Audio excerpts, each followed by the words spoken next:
Okay, kasabay po ng Bagyong Uwan, meron pong isang nag-trending na actually hindi na po masyadong napapansin, hindi na pag-uusapan man, especially here sa social media world, no? Pero right after the Yuan, ang tawag dito, typhoon, na especially nung ito po ay humina na, no? Credit nila, malungkot ito, they credited yung paghina nito doon sa bundok ng Sierra Madre. As in, ganito yung mga posts nila. Bago tumama yung bagyo, sabi niya, bundok Sierra Madre, please help us bago magbagyo. And then, kala ko tapos na doon. But right after nung yung bagyo humina na at nakaalis na, ito po mga umuulan na post dito sa FB. Last night, around siguro mga alauna na yun, di pa ako tulog mga 1 o'clock, na nabahala ako. Thank you, Sierra Madre, for protecting us. Wow. Di ba? Tapos ito pa, Sierra Madre, our shelter. Okay? Parang yung mga titles na dapat sa Lord na punta dito. Pero ano ba ang Sierra Madre? Ito po ay bundok, no? Ito po ay kabundukan na talaga po namang, actually naaabuso po itong bundok na ito, no? Pero wag nating hayaan na abusuhin ito. Ito po ang totoo po rito. Ang bundok Sierra Madre ay regalo ng Diyos sa Pilipinas. Si Jesus ang nag-create ng bundok Sierra Madre. Again, sana iwasan po natin yung pag nadadarang tayo, yung nahahype po tayo, kung ano-ano po yung mga sinasabi natin, without even realizing na ito po ay hindi po totoo at katang-isip at mga myths. Sabi ng Bible, whatever is true, whatever is pure, di ba? Dwell on these things. Whatever is true, whatever is pure. Di ba? Whatever will be good for your souls, dwell on these things. Ibig sabihin, kung ano lang yung totoo. Di ba? Kung ano yung totoo, at ang Diyos po ay totoo. Jesus Christ. Sabi niya, I am the way, the truth, and the life. No one cometh to the Father but through me. He is the truth. Okay, meron po ako mga Bible verses dito. Alam niyo ako, napupulaan po ako, bakit daw ako hindi nagba-Bible verse. Ako po yung hindi po traditional na pastor o preacher. I am a brother, no? I am a brother na makabago, no? Ako po ay, mas gusto ko yung approach ng mga talagang mga panahon ngayon na paraan ng pagpipreach, hindi yung mga 19 kopong-kopong, no? So more on vlog ako, more on daldal, no? Pero syempre hindi ko kinakalimutan yung calling ko, no? I am a brother na nagpre-preach tungkol kay Jesus, and I'm very very humble with that truth. Kaya ito po, marami tayong talata. Kasi dapat paulanan po natin ang talata itong ginagawa ngayon ng mga kababayan natin. And most people na nagpapaulan ng mga ganito, dito sa Sierra Madre ito, ay mga hindi Kristiyano. Mga hindi nila alam ano sinasabi nila. No? Pero yung mga celebrities na ilan, tulad ni Tony Gonzaga, kasi siya po ay born again din, Kristiyano, nagpa-thank you po siya sa Lord. Tingnan nyo, si Lord na nag-protect, at siya nagbigay sa Sierra Madre. Ganyan po alam nila yan Kasi pag Christian ka, alam mo na lahat ng yan galing sa Lord. Dahil yan pong Sierra Madre, yan po ay creation. It's part of God's creation. Tulad mo, created ka lang din ng Lord. Tulad ko, created lang din ako ng Lord. All of us, created lang din tayo ng Lord. Maliwanag po yan. Basahin natin ang Bible. Tingnan po natin. Patunayan natin. Okay? Especially this one. Ano nga po ba ito? Bakit nga po ba gano'n? Alam mo, ang nakita ko po dito ay, ako po ay psychologist, no? Hindi ko sinasabing marunong na marunong ako, pero kumuha po ako niyan. Alam nyo, ang tao pag nahahype, kung ano-ano ang sinasabi. Kaya alam nyo, ito ang payo ko po sa inyo as nakapag-aral ng psychology, kahit paano, no? Kapag ka ikaw ay masayang-masaya, huwag ka nangangako sa kapwa mo. Sapagkat pag naging malungkot ka, magbabago yan. Magbabago yung kumbaga, para kang bagyo, daig mo pa si uwan. Pag masayang-masaya ka, may himingin ng tulong sa'yo, mangangako ka agad No, don't do that. At saka halimbawa, May pera ka ngayon, maraming pera, tapos may nagsabi, may makukuha kang pera, huwag ka agad bibili ng mga mamahaling bagay. Kasi pag hindi naman natuloy yung halimbawa kung yung transaction, hindi natuloy, kung ano man yan, ikaw mawala ng pera. Ganun po yan. Ang tao po, ito gusto ko sabihin, ang tao, impulsive. Ha? Impulsive buyer, impulsive thinker, impulsive promiser. All of that. Okay? So ito po, paulanan natin ang talata, no? Sila po, yung nangyari po kagabi, sabi ko bandang alauna, dahil nawala na yung bagyo, dahil sa sobrang saya nila, without the thinking, dahil impulsive, ano po sila, mga impulsive people po sila. Dahil dala ng bugso ng damdamin nila, they're very happy. Hindi nila po nila tinignan, may katwiran ba yung sinasabi nila o may katotohanan ba yung binanggit nila o wala? For them, wala na po yun eh. Basta importante, masaya sila tapos. Ganun po ba yun? Abay, hindi po. Bilang mga born-again believers, Kristiyano po tayo, it should be all coming from the words of the Lord Jesus Christ, the Holy Bible itself. Kaya umpisa na po natin yung Holy Bible natin na yan. No? Psalm 24 verse 1. Again, Psalm chapter 24 verse 1. The earth is the Lord's and everything in it, the world and all who live in it. Gusto niyo ulitin natin? Fine.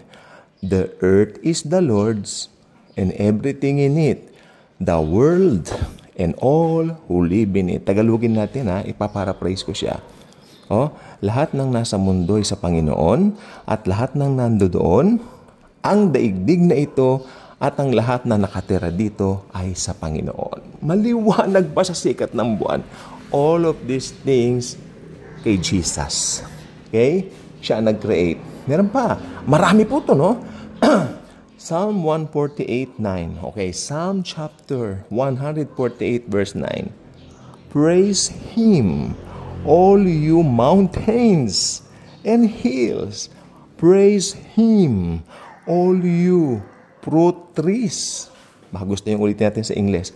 Praise Him, all you mountains and hills. Praise Him, all you fruit trees. Purihin ninyo ang Panginoon, kayong mga bulubundukin at mga burol. Purihin ninyo ang Panginoon, lahat kayong mga puno na namumunga. See? Ang liwanag po sa banal na aklat. Ang papuri kay Jesus lang. Siya po ang Diyos na nag-create ng buong mundo. Si Jesus po mismo, patunayan ko yan. John chapter 1 verse 3. John chapter 1 verse 3. Through Him, Jesus, all things were made. Without Him, without Jesus, without Him, nothing was made that was been made. Or should I say, nothing was made that has been made. Sarili kong sulat, di ko maintindihan. Ngek. Okay. Kasi ito pong John 1:3, ang preceding po niyan, in the beginning was the world, and the Word was with God, and the Word was God. All things were made by Him. Ito na siya. Okay? So, liwanag po.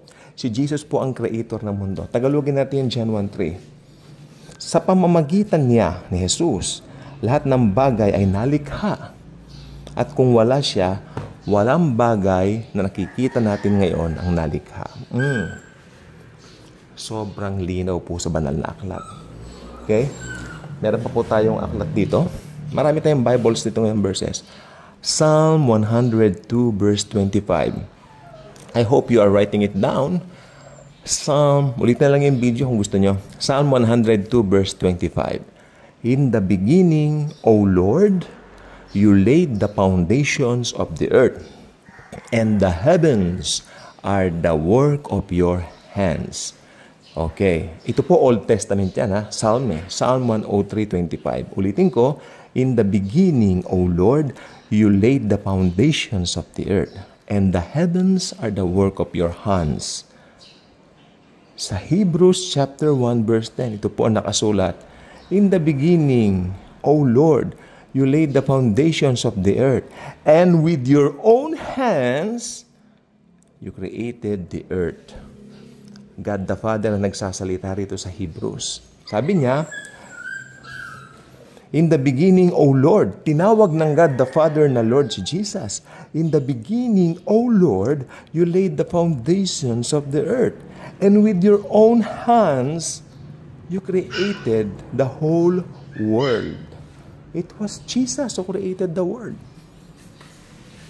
Kaya ang pagsamba, papuri, parangal, kay Hesus Kristo lamang po talaga. Amen po ba tayo dyan? Amen po ba tayo?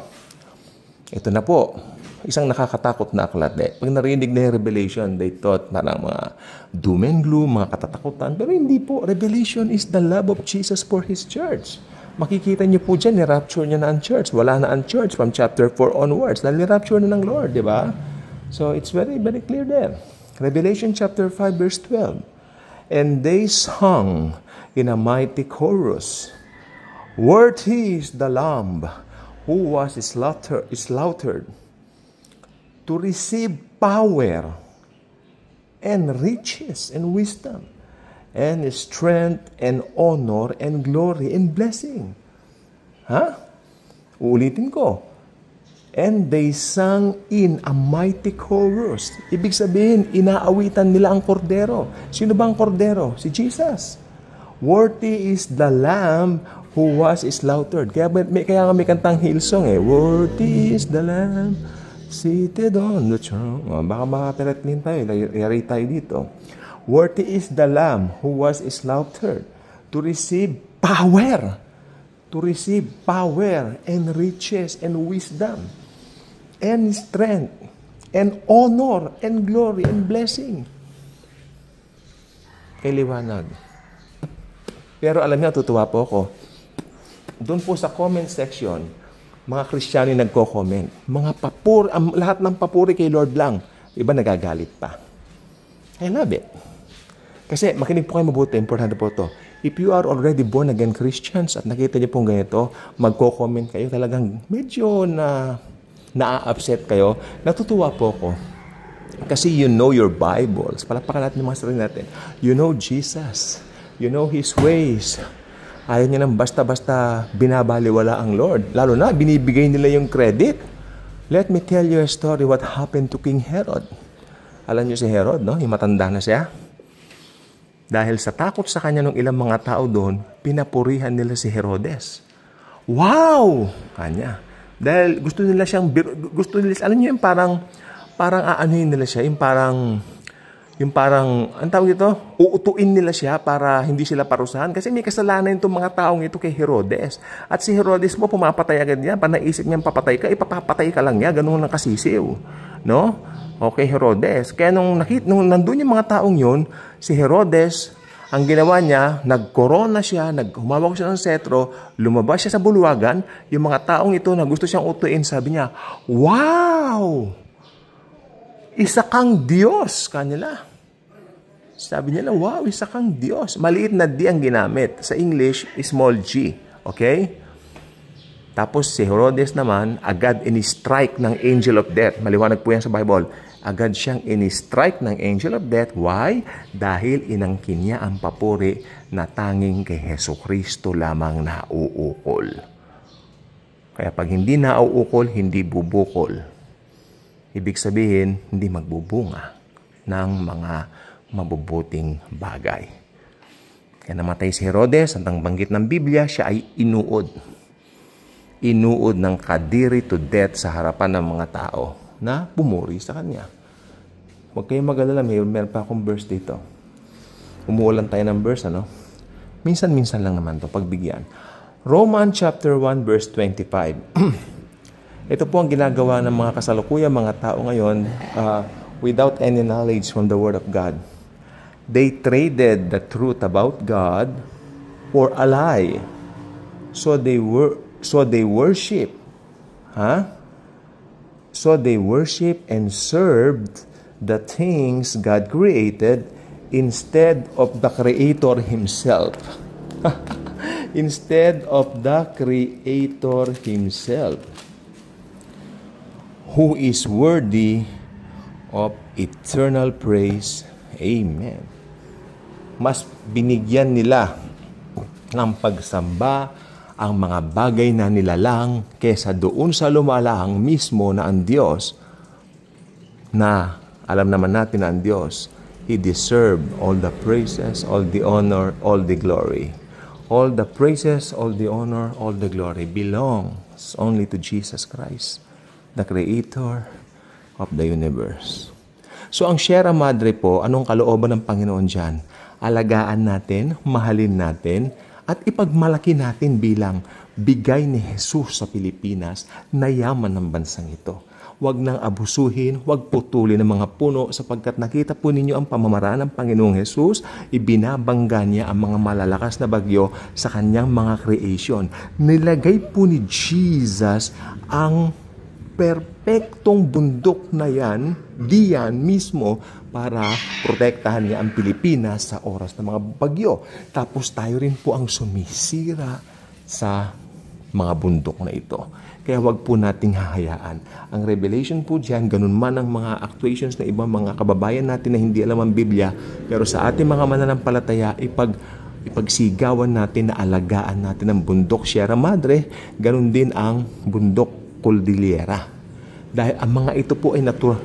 Actually, hindi ko po sabihin na natural na yaman, na parang natural lang na nandyan. No, ito po ay mga God-given, God-given riches from the Lord Jesus Christ sa ating pong bansa. That's why we really need to take nabulol na ako. We really need to take good care of these bulubundukins para parangalan at sambahin ang nag-create nito, si Lord Jesus Christ. Magandang hapon sa ating lahat.